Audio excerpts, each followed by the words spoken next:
this session, I have often dreamed of a far-off place where a hero's welcome would be waiting for me, where the crowds would cheer when they see my face, and a voice keeps saying, this is where I'm meant to be.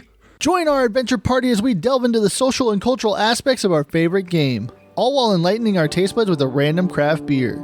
So crack open your favorite bardic inspiration and roll initiative with us of Dice and Brews.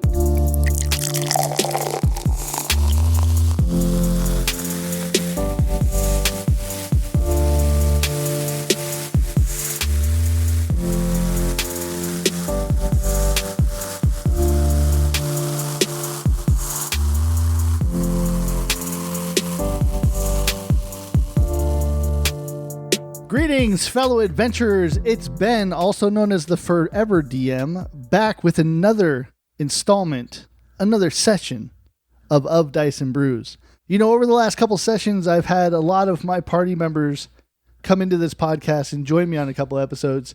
I have two of the OG members that actually sought me out to create this group, so the founding fathers, so to speak. First, I'm going to introduce a man that needs no introduction, but kind of needs an introduction, but has had an introduction. I got this sunshine in my pocket. Brandon, welcome to Of Dice and Brews. Yo, what's up? We also call him Branches, by the way. That was my intro.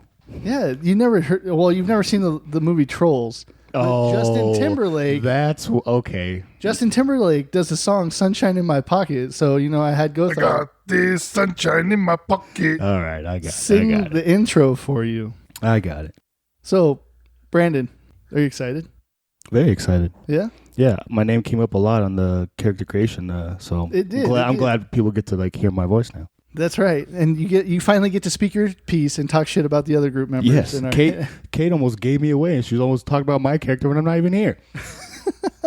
All right, also joining us on the podcast episode today is the Breadman himself. I'm going out. I'm going guns a-blazing.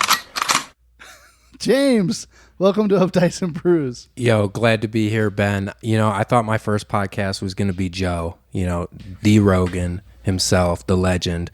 But this was my second choice for first podcast to be on. So if ever I was going to be a runner-up, it'd be to Joe. That's how I wanted to go down. Absolutely, Ben. I'm glad your guns a-blazing too. You know, you always have. There's two things we can always count on James for: is he's going to be blasting, and he's always got the bread on hand. You know, I like to be a little bit of a wild card out there, Ben. You know, I come in, you think I might be blasting one episode, maybe I get the rope out. Oh, man. Mix it up a little bit, rip the root. Rip the root. Tattoo for the group right there. Oh, man. R.I.P.D. The rope. Anyway, guys, it's awesome to have you guys on here. You guys are the OGs of our group. You guys are the ones that posted on the Facebook thread looking for a DM, and I answered the call, as the Forever DM usually does. When I replied to you guys, what was you guys' first initial thought? Did you guys like talk to yourselves and be like, what do you think about this guy? Yeah, I think, was he our second DM? Yeah, he was our second. So, funny story how this all like comes back around. I'm excited about this. Is because I was already like trying to get a party going for the guy that you and Lucas hate. What? Yes. So that guy who will remain nameless, but yeah, I was when you Voldemort? said his yes. When he was like trying to put a group together, and I got COVID when I got back, and I had to miss a day or two, so it got pushed back. And then I saw him, and he was looking for a group, and so we hit it up. I was like, hey, I have a DM, and then it kind of fell through, which I'm glad, because like all the horror stories that you and Lucas talked about this guy. But yeah, I feel like we ruined that guy on the Vegas thread. Like nobody's like when they see his post for his, because it's always the same stick, and I feel bad. I'm sorry, but you just gotta do some research. Yes, man. but like you and James here saved me from what I would have found out was an awful game. You might have quit D&D. I don't know. You're pretty strong in your D&D morals and values, so maybe you wouldn't have quit D&D. I do feel sorry for anybody that's ever like he's the first experience. You know, for me, I was coming from a great DM before. When I was living in Michigan, we had a great group, great DM who put in like a ton of work. So I was like, no way, like, right, am I going to find somebody to this level? And so I had kind of like tempered expectations, I guess, coming into the whole expectations. Right. And then, I mean, we come here, Ben, and man, you and Mikey could be brothers, right? Like, you guys both love storytelling. You both love putting in the work and like crafting this world, and it just fits like a glove for you guys. You know, the funny thing is, like, you guys always talk about me crafting the world when really you guys are crafting the world. I'm not doing much. I'm just playing with the pieces that you give me. I give you little feeders. Like over the last week, me and Brandon have been talking a lot. I've been DMing. He's Brandon. been in my DMs. Slid in there. Not only did I get them digits, but now I'm getting that backstory. Dough. Ben's a slippery snake with a silvery tongue. No, but I think what makes a good DM, right, and what you guys, my old friend Mikey, my DM Mikey, and you, is you guys are like the Chris Pauls of Dungeons and Dragons, right? Ooh. You just know Dishing how out to dimes. You know how to throw up that oop, dude. Yeah, I can't shoot the 3 to save my life, but I'll throw you a dime. You're a facilitator, dude. Everybody at the table is just laying down spicy dunks, dude. And I'm, what do they call that? The game manager. Yes. That's GM right there. Game manager. Absolutely. I'm the Trent Dilfer Oh. of DMing of Dungeons and Dragons. I'll say you got some Fitz magic in you, bro. Ugh, I'm not a Stanford man by any stretch. Just saying. You went to Harvard? Yeah, see, I told you I'm not a Stanford man. Let's get a little bit more background on you guys. And Brandon, I'll start with Brandon. I'm gonna start with you, man. How long have you been playing D&D? Playing actually not too long. So I started playing in like 2010, 2011, like 4th edition stuff with just a couple like really close friends. We didn't do like a campaign like how we have here. We'd show up like this week. Oh, you want to play D&D today? Sure. We'd like roll characters real quick and we play like a one shot. And they're like, oh, come back tomorrow and it's your turn. Hold on. And this question has been brought up. Is a one shot ever just a one shot though? Like I've never played a one shot where it's like only 3 hours. Ours were like when we started, like it would be more than 3 hours because I'd be like, I'd spend all day at this guy's house, but like we would start and then we would finish. You know, there was an end, and then like he'd be like, hey, you want to play tomorrow? I'm like, sure. Most people like to finish when they start. Yeah. So 4th edition, you mentioned earlier, and a couple other times that we've talked and just kicked the shit around, is that you're a heavy WoW player. I've always heard that 4th edition kind of correlates or relates to WoW. Is that your experience as well with 4th edition? I'd say yeah. It was also just the first one I got. You know, I didn't like seek out like specifically to play. It's just what he had, and it was like, okay, sure, we'll play it. And I've always been real big into the fantasy. I just never really had like a big group to play D&D with, you know. And then and now our numbers are vast. Yes, and ever impressive. James, how long have you been playing D&D for, man? It would have been back in 2017. Yeah, I guess 2017. We're going to go with 2017. Sounds like a good year. Yeah. So I was a youth pastor at this church. And man, we've had another youth pastor on this show too. Yeah. And the pastor's kid and some of his friends, they were all like 16, and some of their older brothers had been dabbling in D&D. And they invited me to come play with them one day, and I fell in love with the game. We ended up, it was a couple of the volunteers from the youth group, some of the students from the youth group. We would meet once a week and play D&D, and that lasted for like a year and a half, 2 years. And it was an absolute blast. Fell in love with the game. That's where I met Mikey. He was one of the volunteers at the youth group. Amazing people. Was this like a multiple year campaign then, or same story arc, or did you play multiple characters during this time? Mostly, yes. It started with a one shot. One of the kids was doing a one shot, and then one of the volunteers at church did a campaign. But he was a good DM and everything. It was just there was too many people. I felt like and it was very slow, and we didn't really have the time to like invest in it. So that kind of fell apart. But the remnants of that group made a new group, and it was a 4-person group. That's the one that lasted for the long time, about a year. So what you're saying is, going back to my Zero Session episode, is when you go to these game stores and you have the big Adventurers League, you can also have D&D at churches, people. That's another Adventurers League group. Yeah, we would meet in the church basement. So I know there's like that like stigma of like D&D The in the church. exorcism of Emily Rose? What the fuck is going on? But we certainly were not doing any. There was no demonic actions there. It was just a bunch of fellowship, good time, dice rolling. Yeah, it was great. It was great though. We saw, there were some people who joined us who were more on the introverted side, and to see them come out of their shells, during D&D, especially young people who are finding their place in the world and figuring out how to do life, and seeing them really like open up socially at the D&D table, just a really cool growth experience. That's one thing that AG Andy used to bring up too, is that his guys would almost practice choices that they made for life in the D&D sessions to see how people would react to those choices. So if somebody felt uncomfortable bringing their or introducing themselves or portraying themselves as a person to other people at a young age, like that nervous Nancy kind of get, everybody has anxiety. Kids, unfortunately, have more anxiety than most, because as adults, we're like, you know what, we don't give a fuck about what anybody else thinks.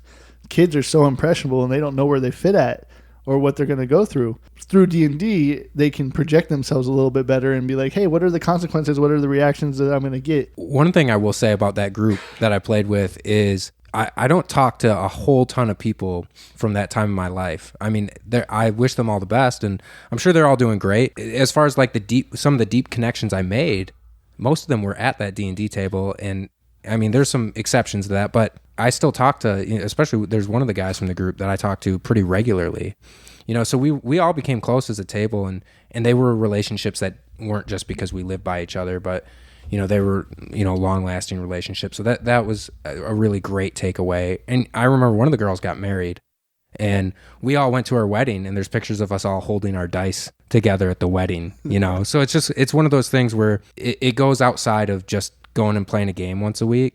You do life together. It's a community group. And yeah, well, it's definitely like a lifestyle. You pick this, and then through that, you get friends, you get family. Brandon, you had something you wanted to add to your D&D playing experience, sir? Oh yeah, I was just saying, like, after those like one shots, I never really was into like a campaign, but then I stopped playing, and I didn't play again until this group formed up. But I watched all kinds of Critical Role, and I was so deep into it, and that's why I think what I look for in this game, whereas when I was doing those one shots, was like, hey, I want to fight things. We only have so much time. I want to fight things. I want to kill things. I want to kill the big bad monster. And then as like watching more about all these, D&D shows, it's like, hey, I really want the story. And that's where like it super changed for me. I was looking for something totally different when I came back to this game. Yeah, for sure. That's kind of like the one night stands with D&D.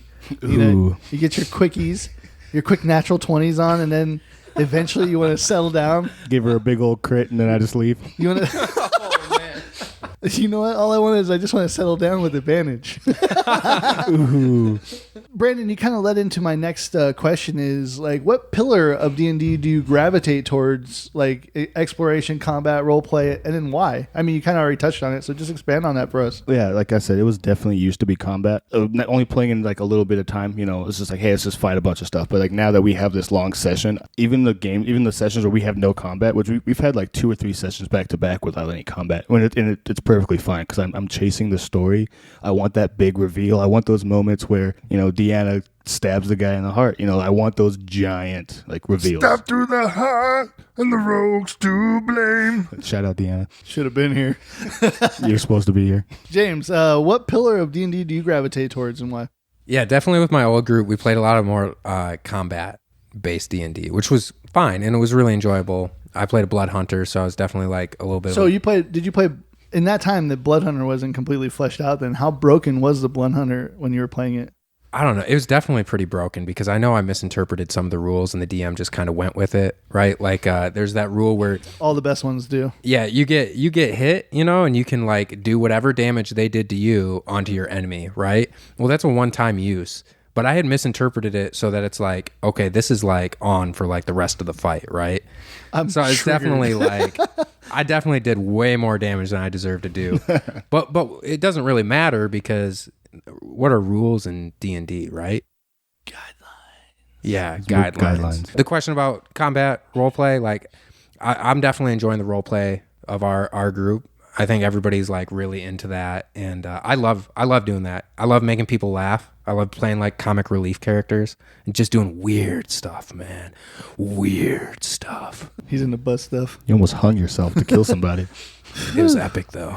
That session, in my mind, will live in infamy. We haven't had those combats every session. Like, generally, when I used to DM for my players back in the days, I got to have a combat once a session. Got to have a combat. As I've grown older in my DM experience, I'm like, you know what? If the players are driving the story, if they're intrigued, I don't have to break that up to have a combat. Also, there's been tons of times when you guys could have had combats where it went differently, which is amazing. You never know what you're going to get out of this.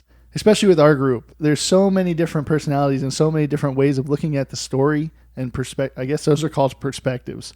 So many different perspectives of looking at the story of the same thing, which leads into our happy hour topic. But going back to you, Brandon, like, what is in your D&D experience? What's your favorite D&D memory? I knew you were going to ask this question, so I was thinking about it for like the last week and a half. And because I don't have a lot of D&D experience, I'd have to agree with Deanna that her thing that she did 2 weeks ago was the greatest like thing that I've ever seen in a game so far. It was pretty epic. Like I said, most of the time I'm not stunned. Like I'm kind of the guy that sees everything. I try to see everything, right? You can't plan for everything, but sometimes players just go into this funnel of tropes. Oh, this is going to happen. Oh, this is going to happen. But every once in a while you get that one thing where you're like, nope, I didn't see that coming at all. That's crazy. But if I have to pick a close second, it would be like when we did our beginning dungeon and like you kind of like facilitated my weapon to like lead me, and you used my character against me kind of, and like you led me down like this path. I felt like it was like really focused around me, and it's just like how you just did that on the spot. Like I've never like seen anybody, like no one's ever done that. I've never delved that deep before, so just to like have that, I'm like, wow, this is like the first, second, third session. This is gonna be great. Well, I hope that continues out. We almost been playing for close to 6 months now, to be honest with you. That's quite an accomplishment in itself. So hopefully the whole mojo that you got in those first couple sessions have carried throughout our campaign so far. I know with 7 people at the table, I kind of have to flip a script to where I have a main and a supporting and then a main again, and then somebody goes on the shelf for a little bit, a couple sessions, and then I have to pull them back out of the gutter. But James, what is your favorite D&D memory that you've ever had in your experience? Yeah, so we've done some awesome stuff at the table, right? Like one of my favorite things from our table we did was opening night, describing the death of the person that we were. Instead of just waking up in a tavern, right? You're in a tavern. What are you doing, right? No, it's like we're giving a eulogy for somebody's death that we were supposed to be guarding, right? So describing who this and all the power, all the control was the players. So the DM just lofting that. Chris Paul, alley-oop up, dude. Letting each one of us channel our little Blake Griffin. I'm sorry, I haven't watched basketball since like 2014. I haven't watched it since the Sonics left Seattle. but I'm going to go to this other campaign I was in. So like wrapping up our first season, because I separated it all into seasons, right? Season 1, Season 2, Season 3. Wrapping up the first season. You had 3 seasons? Yeah. So wrapping up the first season, my character who used to be demon possessed, right? We find out that the monk, he had different personalities. Every session, every day he woke up, he would roll a d4 to see which personality. Was he a Kenku too? No, he was a halfling, but he would roll a d4 and it would determine whether he was a monk, a ranger, a rogue. It would determine his class, which was a really cool homebrew thing he worked out with the DM. But it turned out that he was the fractured what was left over of the demon that had been exorcised from me, my character. Ooh. And so my character had started that season by saying his motivation was, I'm going to go find this demon that had formerly possessed me, caused me to kill my family, right? I'm going to go find this demon, I'm going to kill him. And when he finds the demon had been changed because of the innocence of the boy. And so what you're saying is you started a character arc. Yes, absolutely. At the beginning of your season. How did that character arc finish out? So it wrapped up with, that change in my character of, okay, this demon maybe wasn't the enemy after all. And they team up and he repossesses the child. And that was a really fun for all of season 2. We're doing, he would have shadow arms that came out of my character's body when it was his turn in combat, right? And he would do his monk stuff. But it was like a really cool homebrew with the DM to like work that out. So was this 2 players playing one character? Absolutely, it was. Wow. That's crazy. That's intense. It was. The demon was technically a separate entity inside of me. It was really funny because like sometimes he would come out of me and just be like a shadow creature thing, scary looking. But most of the time, because it was so scary looking, he'd have to be inside of me. I remember one time we're playing, right? And somebody was videotaping at the time at the table. So there's this video, and the video pans over to me. I'm totally immersed in the game. I just look over, and I'm like, are you inside of me right now? It's just this, it doesn't help, right? I can't feel you. Yeah. Totally like the worst youth pastor ever, right? Girls just want to have fun. Just for the record, I never diddled any children. So. Wow. I feel like I got to say it now, dude. You know what? Oof. There was a couple of those moments in our first season when I was like, wait, hold on, what are we talking about here? And who's our audience? Where does this go? By no fault of our own, consuming alcoholic beverages and talking shit, but, it happens. So I understand your justification there. Brandon, what's one thing in your D&D journey that you can't wait for? What's one thing you want to happen to your character that you play or another player at the table? Can't wait for people to find out where I got my powers and the decisions that I've made in our campaign because of that, and where it would take me if it ever comes to be like a crossroads between that and the rest of the party. Foreshadowing. Man, I feel like everybody at our table just wants to kill everybody in the party. I don't want to kill it. There's two people I want to kill in the There's party. so many secrets at this table. It's ridiculous. And how we've managed to juggle them and how people have managed to keep them secret without people asking questions. I'm like, when is this going to pop? Like it feels like the tea kettle is boiling and it's simmering and the top's doing one of the and I'm like, who's going to fucking pop the top? FYI, one of the two is already dead. What? Why did you want Darude dead? No, I'm just kidding. I love you, Justin. I was like, what the hell?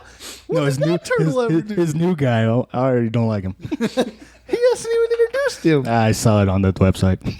That's because you were fiddling around with that blood magic. I was trying to make a blood magic thing just in case I die. Who could be next? He got the foreshadowing in the group message. You never know. And then just like I started when Drew died. And Brandon's like, I need a new character. just in case. I have two that are just sitting there ready.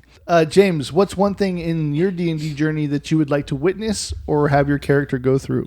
Have you guys ever fought a dragon? No. Yes. Green dragon. Like big one? Ancient? Yeah, it was an epic. It was almost a TPK. Yeah? How long was that fight? It was the whole session. Was it 5th edition? Yeah, one of the guys from the party wasn't there, so we went in shorthanded. That usually doesn't go too well for us. There was a point where almost everybody was down. There was only one person up.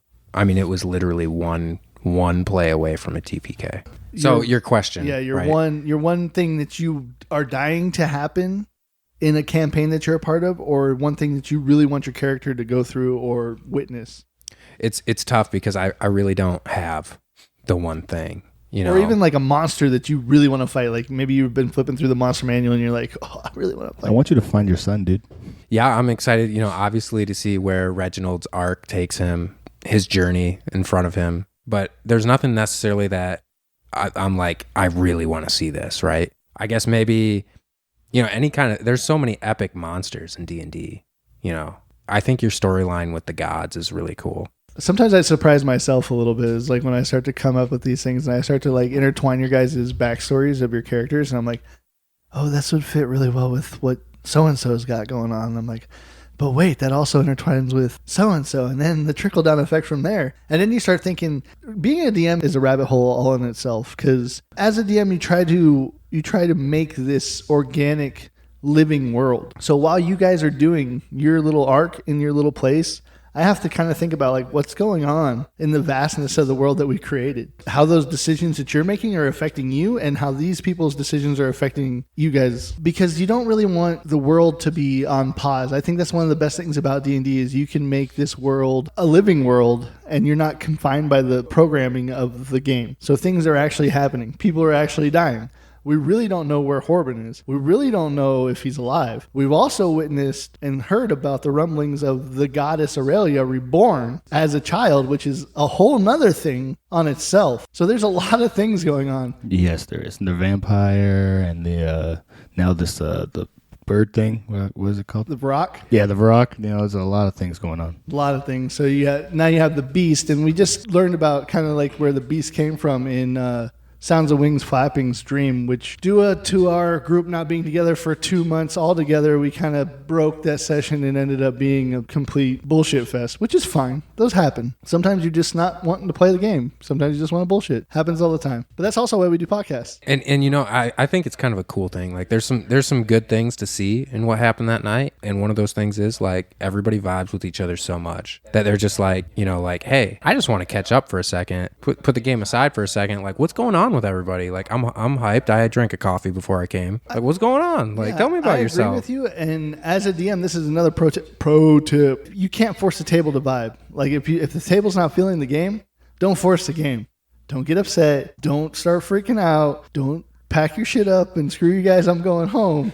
Just vibe with the table. You know, you don't very much get that time to spend with the people that have become your friends to just have those friendship moments. You don't have to play the game all the time. And if the table's not right, then just save it, because it doesn't make sense to try to fight it. Yeah, and the more we continue to hang out and all play this game together, it's really cool to see everybody start doing stuff outside of the game together. Well, whether it's helping each other move, you know, or you know, fantasy football. That's the only reason I joined this group, is so you guys can help me move.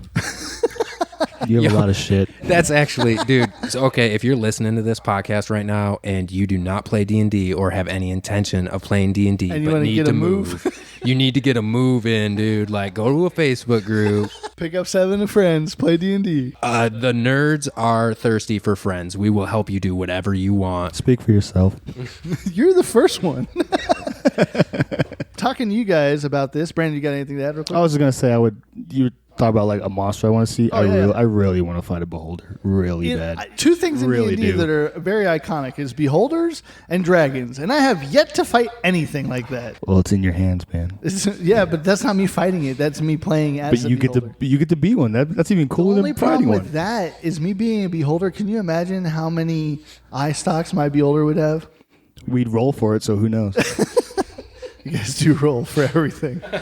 But that's player agency. I like to put it back on you guys, because you know what? Then when Darut dies, you guys aren't blaming me because you rolled it, not me. No, we're blaming Lucas. I do too. It's his fault, Justin. It's his fault. It's the wizard that's practicing blood magic. Take your angst out on him. But anyway, all this talk about death and dice, I'm kind of thirsty. How about you guys? Always. I'm thirsty right now.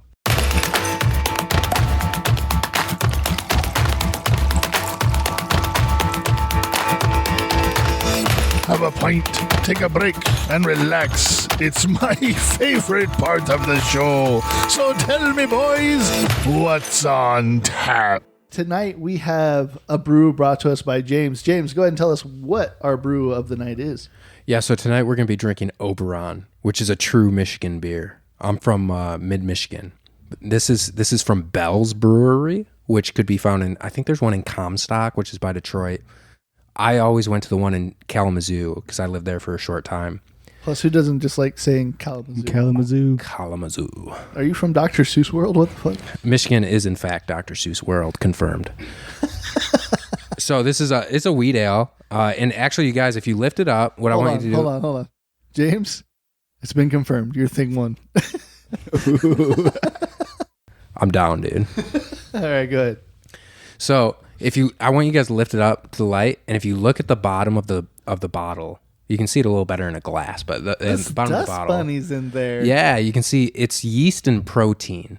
So in the way they make it, they just I don't know, they have yeast and So protein. this is a left over at the dietary bottom, supplement? but Absolutely, there's more protein in there. After you work out, you should chug an Oberon. Gains. Okay. I'm legally obligated to say I'm not a doctor, but. And make sure you consume your bardic inspiration responsibly while working out or post-workout. So there's actually an Oberon Day in Michigan as well. So like you go into your local Myers, which is kind of like for you Las Vegas people, that's like a Smith's kind of, except it's just like a Smith's. But you go into Myers, right, and they'll have, or Walmart, and they'll have like tons of Oberon stands out, lots of Oberon. You can get a little keg of it too. Is this your favorite Bell's? It's my second favorite Bell's beer. I like Two Hearted Ale the most. But so one time at the brewery, I actually had at Bell's Brewery, they had a spicy jalapeno Oberon. That sounds delicious. It was the worst beer I've ever had in my life. Is it worse than butter soda? Yes. Yeah, it was. Is it worse than Pog cider? I don't know what that means. Exactly. It was bad. But So Oberon, it says an American wheat ale with a spicy hop character, mildly fruity aromas, and the cuddle and the color and scent of a sunny afternoon. ooh, the cuttlefish. The cuttlefish. Oberon is made with just malt, hops, and Bell's copyright signature house ale yeast and water.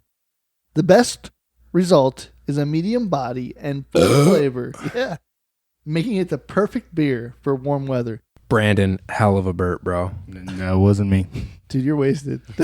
That's me. Chill, Brandon. We're going to need you to contain yourself. You can't have any more Oberon. Hey, put your shirt back on, dude. All right, we're going to go ahead and crack some Oberon open and see what we're getting into. So the beer was actually created in like 1992. It was called something else, like Summer or something. But the brewery was asked to change the name by another brewery who had a similar sounding beer. So they changed the name. Was it Leighton Kugel's Summer Shandy? Summer Shandy. No, that I like the Summer Shandy though. That's a nice. Oh yeah, beer. that's a good. You know what? There's nothing better than in the Northwest of like mowing your lawn and having a Summer Shandy. Yeah. It was nice enough and light enough to be considered a beer, but also like you didn't feel like that overarching heavy Hefeweizen like drag you down. I don't have any motivation to do anything else for the rest of my day. So speaking of that, where would you guys most enjoy an Oberon? Like, what would be the setting and situation where you would feel like this calls for an Oberon? I have no idea. I don't drink. Did you try it yet? I did try it. Well, where would you drink it then? While doing a podcast. You know what? called While Dice doing a and- podcast called Dice and Brews, where drinking is a formality. You know what? I'd have to say that Oberon is probably best consumed at a fantasy football draft or a barbecue, You mean This like is- Sunday? like Sunday. This is kind of a nice party beer. This is light but flavorful. There's nothing worse than going to a party or a barbecue and you open up the cooler and there's nothing but domestic dead ends. I fucking hate that feeling. Absolutely. So Oberon kind of fits in that cooler for me, where somebody with a taste for beer kind of likes it, but it doesn't have that deep like, oh man, I can't have too many of these. This is a daily drinker. This is like a 3 or 4, 5, 6, 7 if you're really getting heavy. Yeah. I usually can't do more than like 2 or 3, but more than 3 or 4, more than 4 or 5. No, I'm just kidding. But yeah, you go to a Buffalo Wild Wings or whatever your sports bar of choice, and you crack open a brewski, one of these boys. You snap that little sucker open. You know what I'm saying? Yeah, pop that little thing. Yeah. And Or watch if the they game. pour it in a glass for you. And Do you think does this go in a Sam Adams type glass with the bubble on top? I mean, they definitely do serve it. You can go to. I've had it served to me in a glass before. With usually there's an orange slice on it. Yuck. So if like I'm I part said, of the NFL, no fruit league. yeah, if you're like not really a craft beer person and find yourself in a situation with Oberon, throw an orange on that bad boy, and you might feel more at home. I always find myself in situations with beer. Man, you always find yourself in the best situations, Ben. By the way, Bell's Oberon Ale is 5.8% alcohol by volume. And for some reason, I can't find the IBUs on it at all. Sorry, guys. I'm getting a text message from the wifey. She's like, do you think we'll have a max of 20 people on Sunday? I was like, wait, there's 12 people in the league. If everybody brews at least one person, that's 24 people. My significant other is not coming. Why? My parents are also coming up, like right now. You want to bring your parents? Yo, do it. Bring your parents to the My draft. parents to the that would draft? be legendary. Dude, who brings their parents to the Bro. draft? This guy. Branches, though. That's how bland. Branches. Bland branches. Hey, everybody. This is Mr. and Mrs. Branches. I got this sunshine in my pocket. That's me, man. You are full of sunshine. Yo, you know what? Speaking of the craft beers again, I love the sticker art. I love the art on beer bottles. You know, like this is a nice little sunshine. That's a good one. I like that. All the balls I've seen, that's one of my favorites. When we did season 1 of Dice and Brews, we'd actually take those labels off and we put them on the table. We went and got this $20 offer up bar size pub table, and we would just stick the labels on the table. Eventually what I want to do is when the dungeon gets created is I want to have that table again, but this time I want to put the ratings on the little dice next to the label on the table. That way it's kind of like solidified in history. It's a very good idea. The of Dice and Brews rating system. I like it. Absolutely. I played disc golf with a guy it was like his thing with his dad. He would always peel off the stickers. I was like, that's adorable. That's like such a cool father-son That's thing. adorable. What do you guys think? On Sunday, my wife is asking me if her friend's husband is playing in our league. Should she make 2 pans of homemade macaroni and cheese or just one? Like a normal like barbecue pan size thing? Yeah. It's mac and cheese though, so I'm tempted to say 2 just because it's fucking mac and cheese. It's really easy to just take home, put it in the fridge, and heat it up. Yeah, Exactly. 2. Yeah, 2. Yeah, 2. That's what I said. Yeah, I think everybody's going to be here long enough. I mean, this is one hell of a draft. We're talking about people. I've never done IDPs. 22 rounds, but whatever. 22 rounds of epic, influential Oh, my goodness. drafting. And then on top of that, a cornhole tournament afterwards. Are you sure you don't want to? That was a play action. Are you sure? It was a repass option. Are you sure you don't want to bring your parents, Brandon? They probably aren't going to want to come. So, Poo-poo. yeah. Maybe. They really don't care about football, even less than my wife does. So here's what Brandon doesn't know. We've already invited his mom and dad to play in the league. They're super committed. They have the top picks. Dad. He's going to be wearing his Branches jersey on Sunday. I'll be wearing my Cooper Cup Super Bowl jersey on Sunday. Fuck you. You know what? I really love you, Brandon, but I can't stand your taste in NFL. I can't stand your taste in yours. You guys are going to suck. You know what's funny? Being from Michigan is that like every Just determined Lions, to suck. every Lions fan Was a like, Rams fan. is a huge Rams fan because they understand their franchise is like a miserable garbage franchise. I don't know, man. I'm invested in the Lions this year just because Dan Campbell and Hard Knocks. Dude, I love Dan Campbell it's so hard- much. It's hard not to root for the guy. And that one guy, Khalil Pimpleton, what a name. It's almost like Cooper Cup. Okay. Dude, the Lions signing Dan Campbell was the best thing that franchise has done in a long Yeah, get rid of time. Matt Patricia. That was bad. It's also the best thing that they've done for Hard Knocks in a long time. I'm just excited to see grown men cry over a sport. It's amazing. I feel that sucks, man. It's It's a sad moment. I don't want to watch the next episode. It's sad. I don't know how you cannot be brought to tears by episode 1 Jamal Williams' speech. I'm You know, saying. I'm sick of losing. It's like everybody can relate to that. I've lost. Dude, that's one of the I'm sick of losing too. That's like one of the best D&D speeches of all time. Like, if that doesn't give you bardic inspiration, or the dude's a fucking bard. He's spouting knowledge. I liked Aiden Hutchinson Inspiration. singing Billie Jean. That was fun. Yeah, Yeah. but at the same time, doesn't he have a sprained ankle now? Or a sprained MCL? Does he? I don't think he does. No, the other dude, the Giants guy. That's who I'm talking about. Kayvon Thibodeau. Yeah. Thibodeau. Okay, that was a clean block though. People jumping on that train of like, All right, oh, that was a dirty block. No, it's Yeah. just that's football. I'm going to need you to roll advantage and refocus. Is this a football podcast now? Jesus. Did we just find a side quest? all the girls from our group listening to this are like, oh my god. Especially Kate. Kate hates it the most. Justin's not a big fan either. But he'll put up with it. Kate just dreads it. It just balances the heavy metal talk in It's our not- group chat. Oh, well, fuck. There is heavy metal talk. I'm a part of both of those conversations, so I don't give a I feel like Justin's at a concert every week. I'm like, bro, how do you do it? He is at a concert every week, and you know what? It boggles my mind because I'm like, how the fuck did I not know about this? And you know what? It also brings me back to the days where I didn't have to plan my fucking life accordingly. Like, fuck you, Justin, get to do whatever you want to do every day you want to do it. But sometimes they're like on like a Wednesday night, and I'm like, bro, how are you doing this? Weird thing about Vegas coming from Washington and the concert scene is concerts in Washington were always on Fridays and Saturdays. In Vegas, I feel like they're like always on Wednesdays and Thursdays. A normal person working 40 hours a week at night, unfortunately, how the fuck am I going to go to a concert on Wednesday or Thursday? Yeah, right? That just doesn't make sense to me. Man, you got a whole family. Thanks, Brandon. Can you imagine if he was like, you got half a family? It's a whole complete family. See, I'm jealous of you. Why are you jealous of me? I want a family. You got 2 dogs. You're good, bro. Though I'm not on that train where like, You got fur babies. yeah, like because my wife's like, oh yeah, those dogs were our babies. They're not my babies. They're my dogs. Dude, you ever see that like people do that right before they have kids? They're like, let's get a dog and see if we can keep it alive. Let's see if we can take care of it. If we can successfully keep it alive, we will create another human being. What's the time frame on keeping your dog alive before you're allowed to have a baby? 3 months.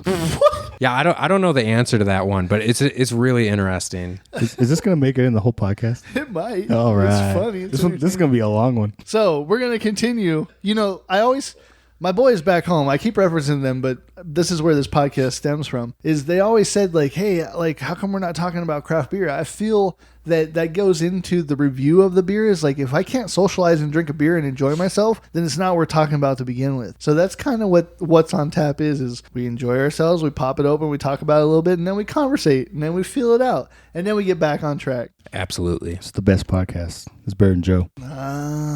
Joe's my hero. Come on, get happy hour.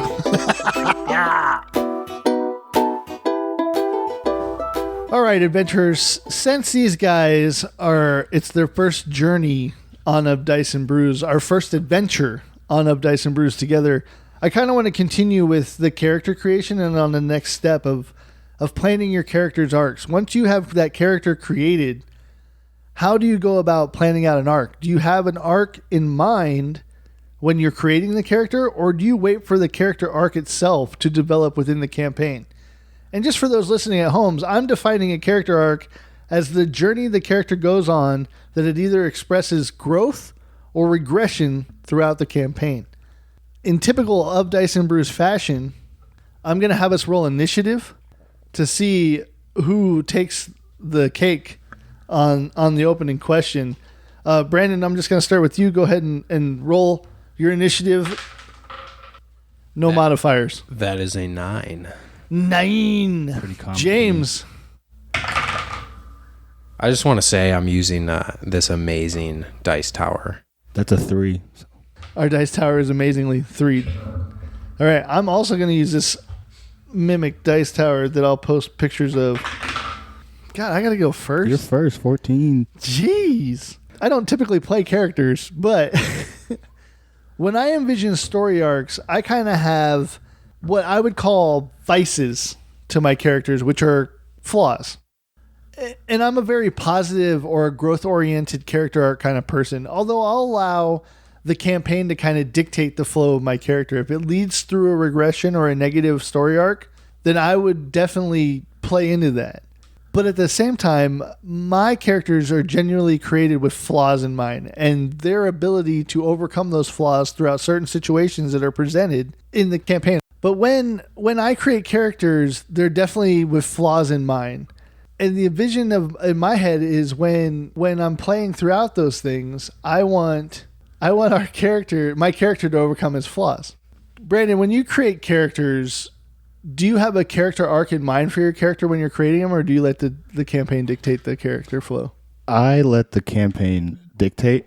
So how everybody acts around me and how the things that the DM is like you're going to put in front of me, I will start molding my character and like all those things like down the road. So how my guy's going to react depends on this how everybody acts around me. I don't want to like make something at the very beginning and then I feel like I have to stick to that when like it may not fit or work in the situation I'm in.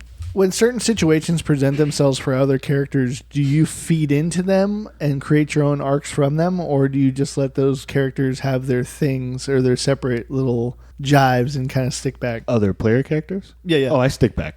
Yeah, I don't want to like intrude on their story or take anything from their story. It's just I'll be fine being like a supporting role, and then like while still fleshing out like what my character arc is going to be. James, same kind of question for you is, when you're creating a character, do you plan a story arc, or do you have a story arc in your mind, or do you kind of let the campaign flow dictate what your character's story arc will be or your journey? So definitely a little bit of both, right? I think for our campaign that we're currently in, actually probably for every campaign I've been in character creation, and this touches on what you did with the last podcast. For all you listeners, if you haven't checked it out, it's great. The character creation episode is a real great episode. Go check it out. But I start with the flaw. Right, I think that's a central part of any character. You start with the flaw, what's going on, what's wrong with this character, and then from there is growth, right? Like, what's this lie that they believe? For Reginald, he's like elderly, he's in the twilight, he's already done his adventuring, right? All right, so go ahead, because we didn't introduce our characters, we got caught up in everything. We'll just start with you, James. Go ahead and introduce your character that you play in this campaign so that everybody knows who you are. So Reginald Hardnipple IV, from the halfling village of Titsfjord, is was an elderly halfling, right? he went on. He was partnered up with another character from our campaign, Sounds of Wings Flapping, or as Reginald calls her, Bird, and they were kind of like a little bit of a Robin Hood. Who's Robin Hood with? Little John? Little John. Little John. Okay, I was like, Yeah. perfect. Yeah, so they were kind of like, they saw themselves as this like Robin Hood, Little John duo robbing nursing homes for taking from the elderly. So, but Reginald really, he wanted to reconnect with his son, but he knew with his limited time left, he could not reconnect with him. So he was on this journey to find this fruit that would give him youth. So you used the fruit or the synopsis that I gave you for the adventure we're running to kind of create your character's arc at the start of it. It worked perfectly. Yeah. I mean, like we had that 0 session, and before we had created our characters, we kind of knew somewhat of the synopsis, right?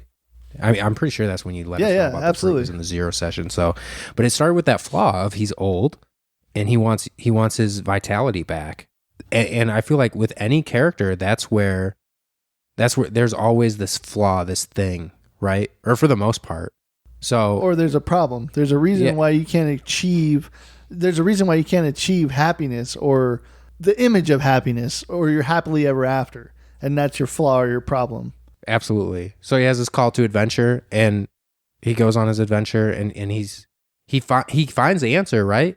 Like he gets the fruit. He becomes young again, but it's not exactly like the answer he thought he was going to find. So in D&D, like, so I'm sorry, I'm rambling. What was the original question? No, you kind of answered it. Is like you kind of do a combination of the two. Is you use the synopsis of a campaign or the adventure you're going on to create your character's arc, but you also throughout the campaign allow the arc to develop based upon the information you're giving or the events that happen in the campaign. Yeah, I think that sums it up really good. I know what you said when we first met at 0 session, and we talked about character creation. And you mentioned like, you know, do you guys like to meticulously plan every aspect of the arc, or do you guys keep it completely open? And I know you were a fan of keeping it completely open, like kind of going with the flow of like where the story takes you. And I think for myself, I like to do a little bit of both. I think at those beginning levels, like you have to have some kind of direction. Like there has to be a want. Disney is amazing at this, is they tell you the synopsis of the stories right at the beginning with their I want songs. Every character in a Disney movie has an I want song. Oh gosh, I'm just like thinking of Moana, right? Yeah, there's always an I want song. Frozen has one. Like the intro to this episode, Hercules has one. Everybody has an I want song. Even the Jungle Book with the bare necessities, you have an I want song. Everybody has an I want song. So the desire. Yeah, the desire or the problem, what they're trying to solve throughout the course of the movie. D&D characters should have that too. The reason why I think you should have this when you're character creating, but you also should remain flexible on it, is those first couple sessions, you need to have a goal. But like Reginald, your goal was achieved. He wanted to find his vitality. He's got that. But now what is his story arc? Now how does that progress? Because the story doesn't end. Yeah, so that very much threw me for a loop. I had to like almost create a brand new character when that happened. It was like and it was at the end of our intro. It wasn't like season 1. It was just the end of our first couple sessions, right? Yeah, it was the end of the filling out period. It was the end of like, okay, this group is going to last longer than 4 sessions. And everybody's still entwined. Everybody's still engaged. Everybody's still focused on it. It's not like, okay, James has had enough. I feel like I'm complete. I feel I'm stepping away from the table. It's like, oh, I want to continue this. I want to see what else is going on. Going back to Brandon, what do you have an I want song with your character and who you play? And go ahead and tell us who you play and their beginning like thesis or problem that they were facing. So I play Orsic. Without divulging too much information, because we still have secrets at this table. Well, yeah, I hope we don't play with a bunch of meta gamers. Of course we do. So I play Orsic. He is a dwarf warlock, and so he does normal dwarf things. He's a miner. One time the Empire came and they wanted to take over the forge, and so all the dwarves of my clan were pushed out, and we had to live in the hills. My character, he went to bed once, like he went to sleep once, and had this weird dream, and he woke up with these magic powers. And so we can't use magic. Like it's, I don't have a license, so I was very selective and about who I even used my magic around. Even in the first few sessions of our game, I didn't cast any spells. Well, especially with one of our players playing somebody from the Empire who is a licensed magician, I'm just going to call him, or wizard. Luke is playing Tarek. To build that trust takes a couple sessions. Yeah, and the only reason he found out is because every 5 minutes this guy casts detect magic. Fucking power gamers. Yeah, so what a power gamer. Yeah, so I left it at that, and like my want is like I got sent to go with this party to like find the source of the fruit. My goal as my character was to find a way that the dwarves can get their home back, because I want the forge and I want my old life back. But I also there's also like a second arc, because like I now have these newfound powers that I got in the middle of my original quest. Then I got like kind of like a side quest, and so I'm deciding which quest is more important. It's kind of crazy to think about arcs as one thing, right? Because both of you guys have exhibited that your character arcs at the beginning of this, or your beginning character arcs, have almost wrapped themselves up. And now that quest for the fruit, why all of you guys had that quest for the fruit for your own individual reasons, all of a sudden that fruit has been established or has been achieved.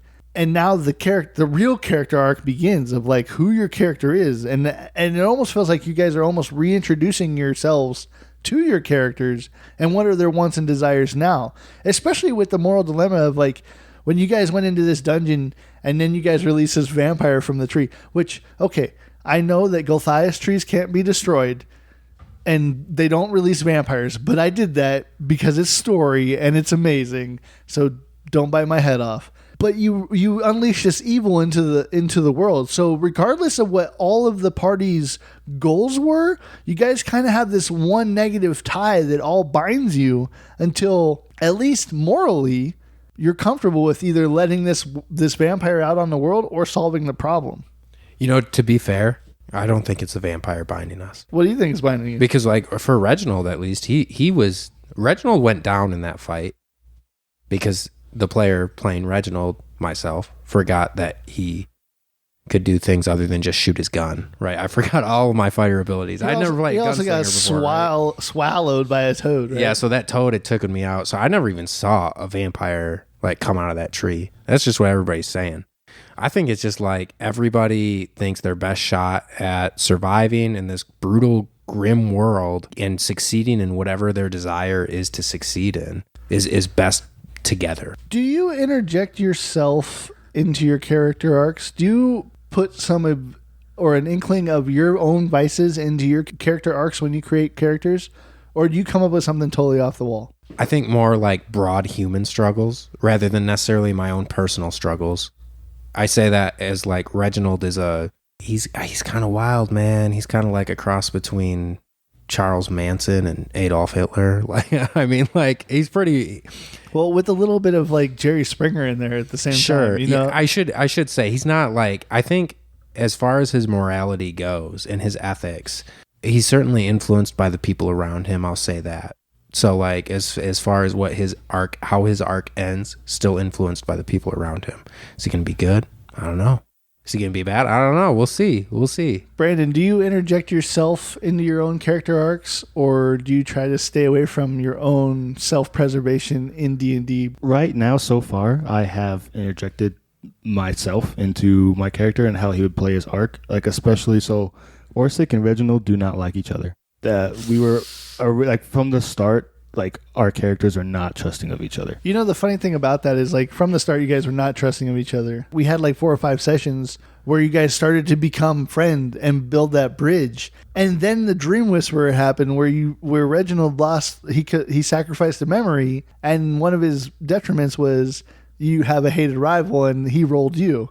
So now we're back to point A with that relationship where it's kind of like ironic, but at the same time, it's like, oh shit, we just kind of like with Tarek, is like we just damaged, like you kind of set you guys on another path just because that relationship was building to a culmination, and now all of a sudden you're split again and you're on 2 different paths now. You know, that Dream Whisperer really altered a lot of things for our whole party. The whole party. Except for, so here's the funny thing. Except for the one that died? I didn't lose anything from the Dream Whisperer because I wasn't willing to sacrifice any of my memories to save anybody in the Neither party. was Darut, though. Yeah. So as far as Reginald goes, he forgot that his living son exists, which was the whole reason why he started. He's trying to create a cult, right? He's writing a manifesto. He's trying to make a cult. His original purpose for that was by drawing out all the halflings, he would also draw out his son and find his son, his long lost son. Now he doesn't even remember his son. He knows the rest of the party has reminded him, but he doesn't care because he thinks he's just a cult leader, and that was all just a con. But now it's real for him, right? So it's significantly altered his arc. His arc now is, go all the way to the top to create this pure world for the halfling folk. Do you find that those instances inside of campaigns when those happen to alter arcs, like the Dream Whisperer, do you feel like those are trigger moments that you look forward to where you're like, oh, the DM has put a spin on my character to where I can feed into it and it goes a total separate way? Or do you feel like a little bit rejective of like, nah, I had this idea for this character and I'm totally wanting to play that out? In the moment, when those things happen, when those story-driven or session-driven moments happen to alter arcs, are you accepting of the arc or are you rejecting the arc? Brandon, what do you think about that? I'm definitely like accepting of the arc because I left it open. Like I said, I didn't want to be locked into like an arc where like, oh, I already made this and this is how my character's going to play out. And then I'm like, I feel like I'm fighting against you if I don't let these things flow and happen. So like, even like when like you are messaging me about all these info stuff like you have all week, like I want that. And I want to like keep things open. So I don't know where my character's going to go. Like I know where he started, but I have no idea where it's going to land or how I'll feel about anybody else. And just to go back on like the last question, like I do put myself into my character arcs, like my own personal things, because like I feel like I'm like a little bit standoffish, not a bunch, but like my character. Your branch. Yes, I am a branch. My character, I will not give you anything about me. You're gonna figure something out about me before I'm gonna tell you. And I made sure like how I want my character to be like that, especially because like the warlock thing. Building on that though, like I feel most of those kind of characters are the loner type in the tavern where they don't talk much. And one credit I will give you, Brandon, is that I feel like you play that loner role really well, but your role play doesn't suffer because of it. I feel like you're still engaged in the group, and you definitely feel a part of this group and act a part of this group. And there's definitely been like even role play moments when you're like, hey, like what are we all doing here still as a group, where some of those loner characters would just walk away. And Orsic has remained because you're wanting to go on an adventure, first of all. But I just think that's a credit to you as a D&D player in whole, as like, hey, look, I can play a loner character, but I can still be a part of a group on an adventure for a purpose. Yeah, I definitely want to be a part of this. And like, Orsic does want to be in this group, but he's trying to figure out what can this group do for him. Not as much that he can do for the group, which is like another reason why I didn't think that anybody was worth me sacrificing my memories, because I was afraid of losing one specific memory. It could have came up too. And I could have rolled it, and then I would have had to rethink how I play my character, like Reggie's a young old boy now. Young old boy, hey, when those moments occur in the game, when you're forced almost or pushed into a situation where you have to revise or revisit your arc of your character, are you accepting of that change, or do you try to resist it a little bit? Absolutely. Like I think it's one of the great things about D&D, with one caveat. Calamari? Caviar. One calamari. I think it's very important it happens authentically and naturally. So like, to step away from Reggie for a second and look at a well-known fantasy character like Frodo Baggins, right? Frodo Baggins sets out from the Shire, perhaps a little curious about adventure, right? He's heard from Bilbo about Bilbo's adventures. He sets out, he goes to Rivendell. That's his whole, that's where he sees his arc destination, ending, right? That was the end. That's the end for him. And he gets to see this beautiful, beautiful land that Bilbo talked about. And then it works so naturally and authentically and flows so well that he becomes the ultimate ring bearer to go to Mordor, because you have all these different groups of people vying for the ring. Should Boromir of Gondor get it, right? Should the elves of Mirkwood get it? Should the dwarves get it?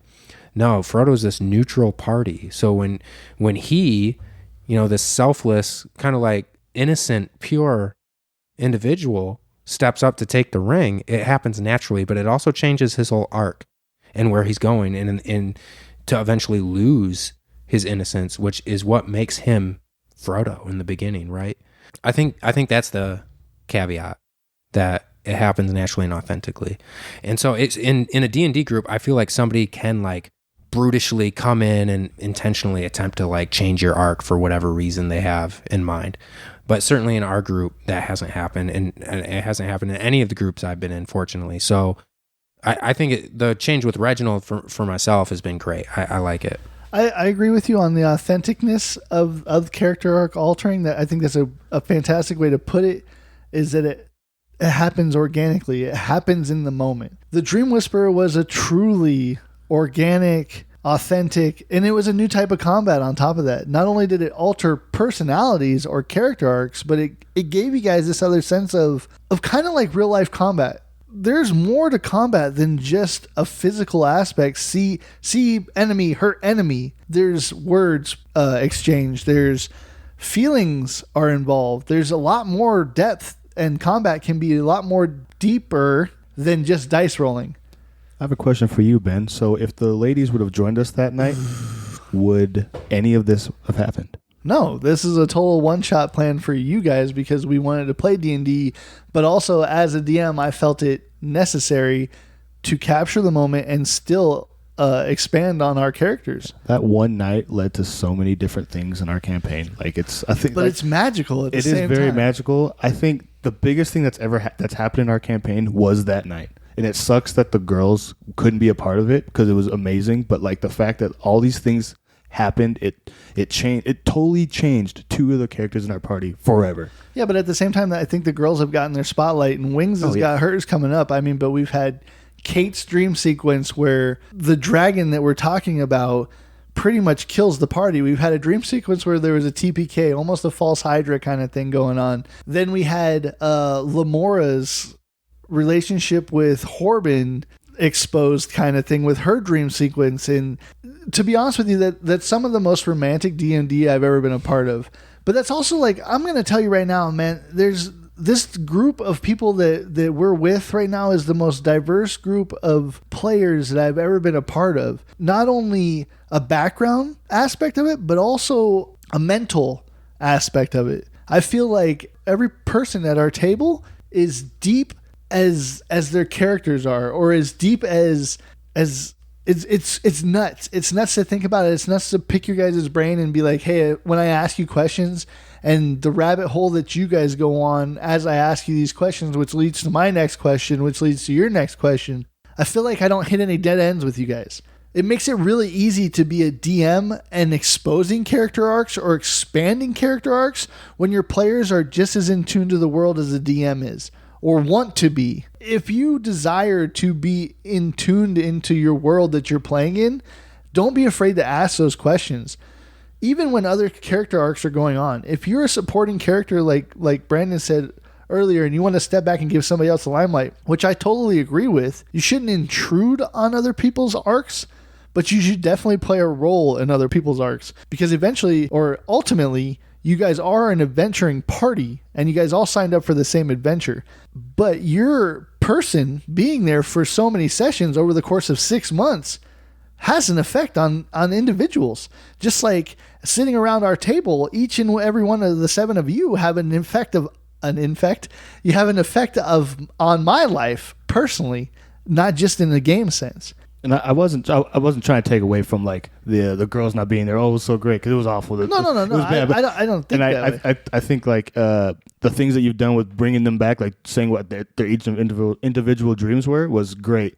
I think it's just like kudos to you for like look what you made up in like a couple hours. Like you thought the whole thing up, like, hey, I'm gonna do this, and just look how like drastically it impacted the game. So it's just like kudos to you for like doing that, and then still handling each of their little story dream arcs, which is like you said, a total TPK in one of them. I appreciate that, and I appreciate the fact that you realize that.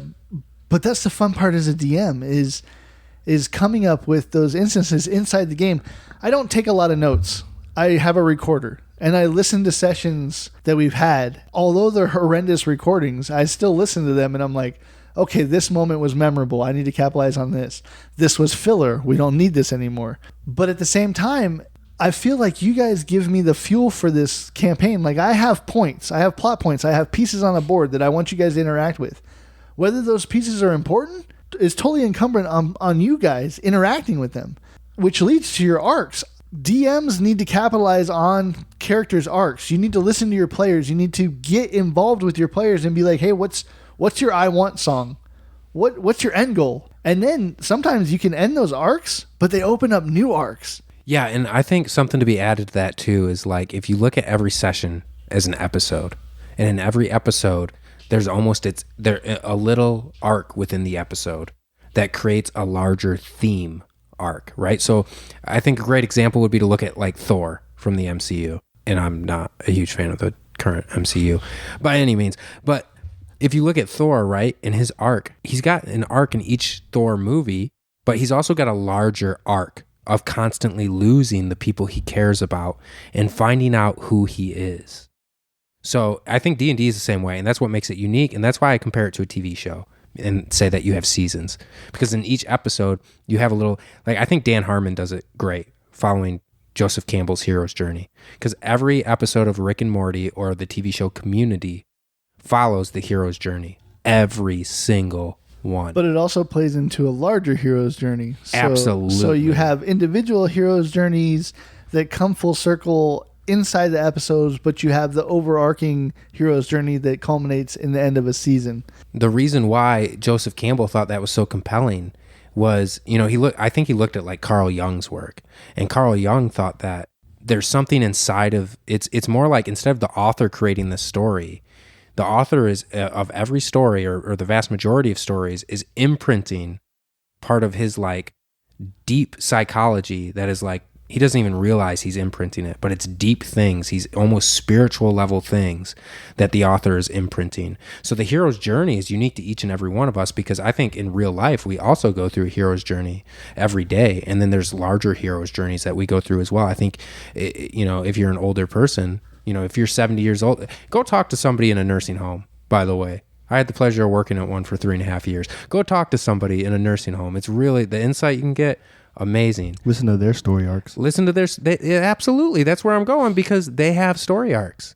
They have story arcs, and there's so much wisdom in their story arcs. So speaking on that of individual heroes' journeys every day, do you feel in D&D and in real life, do you feel that your story arc is not resolved unless you end on a positive note?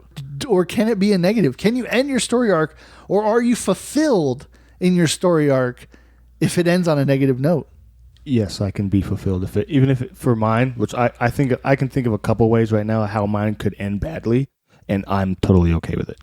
It doesn't make me mad. If I don't need to be this giant hero that saved the world to be fulfilled in my story. Yeah, I don't think you need a positive ending to... I think it would almost be toxic to think that there can be a positive ending to all your... Or like that is the only way you're going to be satisfied. Because if that's the mentality that you set up for yourself, I think you're setting yourself up for failure, right? Because you're going to fail in life, and it's going to happen over and over and over and over again. So instead of coming away with that idea of like, every single arc I go on has to be a success, how about you come away with, if you want it to be a success, how about every failure you experience is a lesson? It's a learning experience. Right, yeah. What can you take away from that failure? And now it's made you a bigger person with a broader utility belt of skills you can utilize in life, right?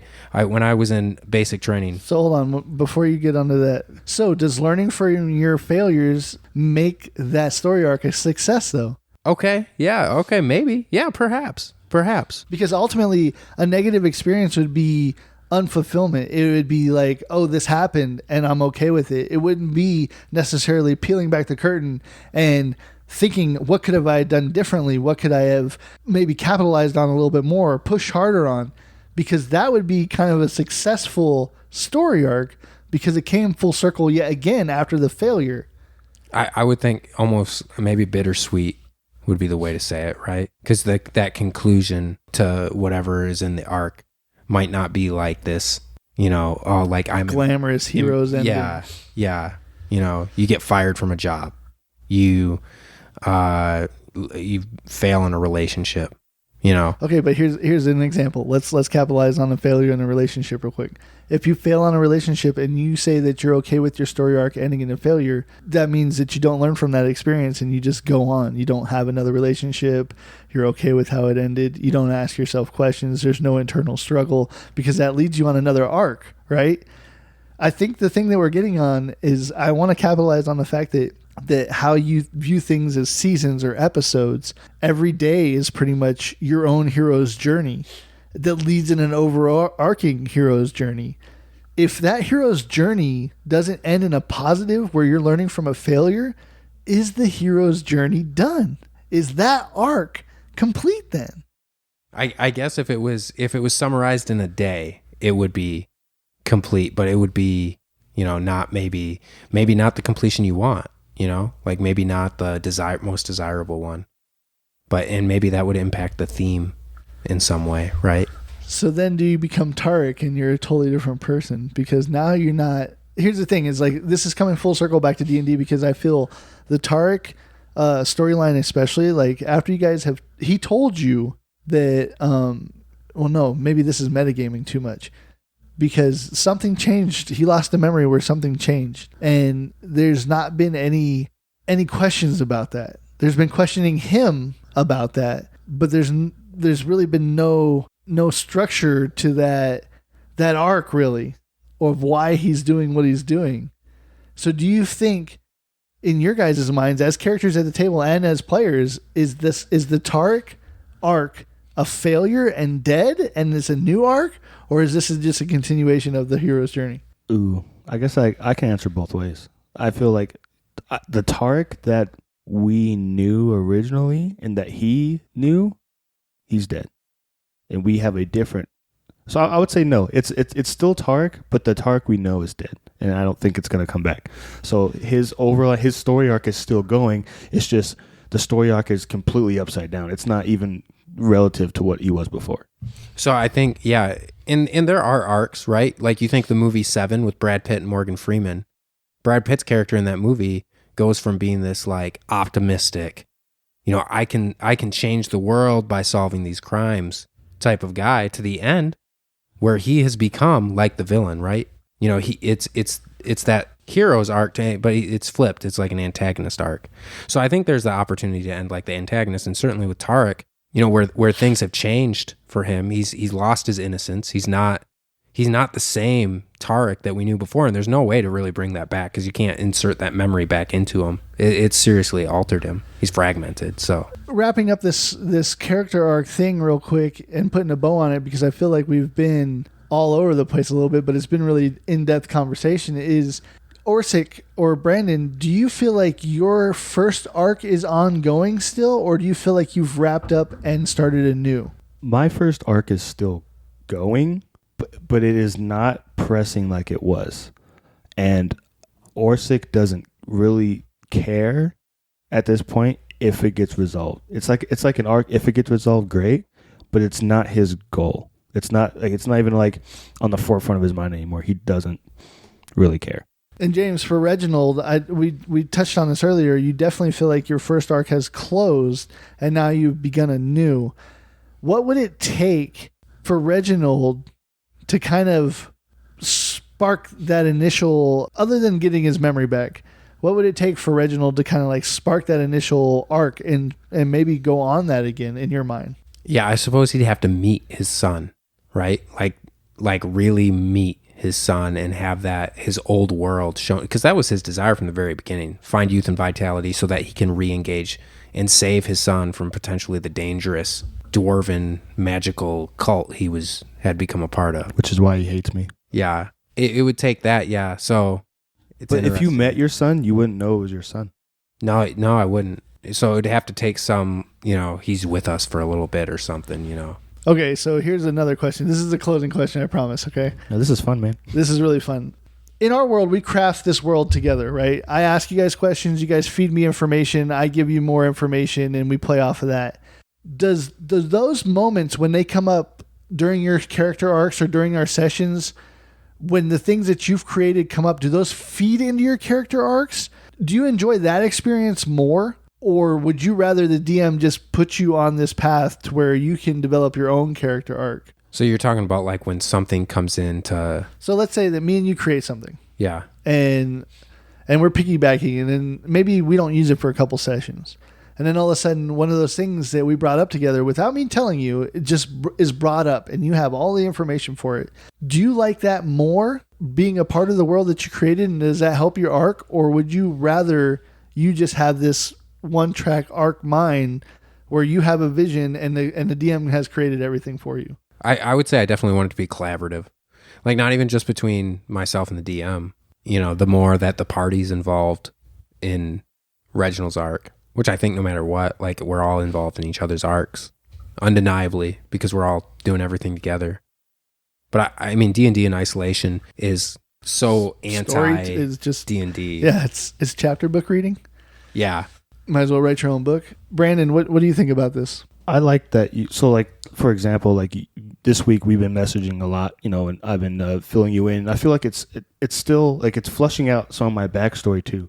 So I like how later on, if you bring up the like the weapon we talked about or stuff like that, like only I know what it is. You know what I mean? And so like it's helping me build this arc that I don't know where it's going, but I like flushing out these things. I'm not stuck to this one. Because when I first started this campaign, I was stuck to that one goal. And then within, I don't know, a few sessions, that goal isn't as important to me. So I like when you have info. So basically here's what I'm getting at with this is when I give you guys these tidbits of information and then other characters interact with them and you guys are the only things that know about those tidbits of information. And depending on how the characters act with them is how you're going to react to the characters acting with them. That drives a whole nother wedge into this party, or not even wedge, maybe a bridge, depending on how other players perceive them.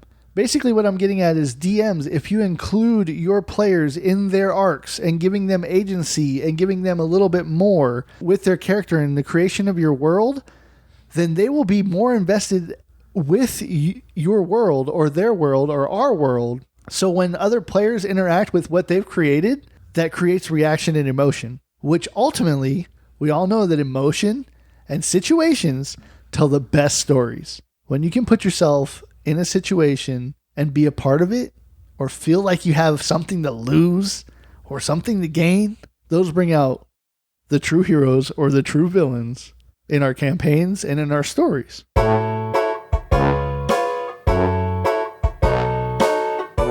right, you trolls, it's last call!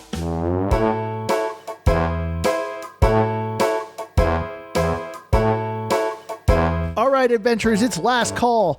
Once again, we were reviewing Bell's Brewery Oberon Ale, American wheat. It is 5.8% alcohol by volume. It's a very solid drink. Like I said, this is a barbecue type drink when you don't want those dead end domestics. To me, it flowed smoothly. It didn't feel too heavy. I've drinking 2 of them during the course of this podcast episode, and I feel like I could have a third. This is a solid drink for me. I'm definitely not a beer drinker. I definitely drink more of liquor, you know, when I do drink, which is very rarely. But honestly, like it wasn't bad. Yeah. Hey, I agree with you, Brandon. Not bad. Oberon is like a go-to beer for me. So Two Hearted, obviously my favorite. I feel like it's the easiest to drink. But Oberon, love Oberon, man. Love it. So 4 out of 4 for me. Yeah. So James, you're going to go 4 out of 4?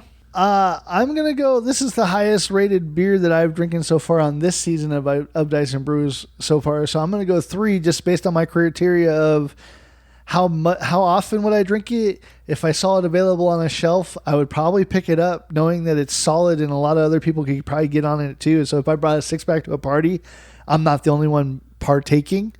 And then overall drinkability, like this is not something you scoff at. This is not something that is like, you have to get 2 or 3 deep and be like, okay, I'm attuned to it now. It's not a magic item, you know. I'll go give it a 2 because although, like I said, I don't drink beer, it's better than some of the beers I've sipped, you know. So, yeah, I'll give it a 2. I'll be happy with that. So I think we're going to roll with 3 out of 4 just because that's the kind of the happy medium. A nail in the hand is worth 2 in the keg. But anyway, I want to thank you guys once again, and hopefully Brandon and James, you guys can come back for another episode of Dice and Brews. I feel like our conversation today has opened up a lot of questions for me as a DM on your guys as players, but it's also brought a new perspective to me on who you guys are as players and how you kind of think about character creation and story arcs and stuff like that. I also think that these conversations need to happen more, because these are the kind of like the first in-depth conversations that we've actually, aside from joking around and stuff like that, we've actually got to sit down and talk about D&D without playing D&D. Yeah, I like doing this. This is really fun. And like just listening to the other episodes that you've done with people, I've learned more about the people than like I didn't think I would learn more about them listening to this podcast. So I hope they feel the same way about me. I like learning more about their characters, and I want to be on to every show if you have me. Yeah, definitely am looking forward to coming back at some point in time. And if you're watching this right now, like I hope you're able to take a lot out of it. You know, when you're making your character, what are your character's flaws? Like, how does their arc work? How does it work in interaction with the players at your table? Yeah, I hope everybody enjoyed this. We didn't get too in-depth and crazy about our own characters that you don't know about, but yeah. Just because you start with an arc doesn't mean it has to stay that way. And I think that we've touched on this, is that a character can have multiple arcs throughout a campaign, especially a long-term one, and not necessarily need fulfillment to end on a positive arc. Just like in life, we have experiences every day. James, you hit on the subject of every day is pretty much a hero's journey. Every day has a beginning and an end, and a threshold and a threat and an experience. This game opens us up to maybe utilizing our D&D skills a little bit more in our everyday real life to identify and determine what those obstacles or those flaws or those blockades are in everyday life, so we can overcome them a little bit better. I'm going to thank you guys for being here. You guys are definitely more than welcome anytime. I'm trying to go through this rotating schedule just because every person that we have on is pure gold. You guys are amazing. And also, to capitalize on what you guys said, is like I'm learning a lot more about my players at my table that are giving me insight other than just the players or the characters that you're playing. And let me tell you, you guys may not think this, but everybody that's been at this table and on the podcast, you guys put a little bit of yourselves into each and every one of your characters so far, even the ones that say that they don't, Lucas. But I'm just saying.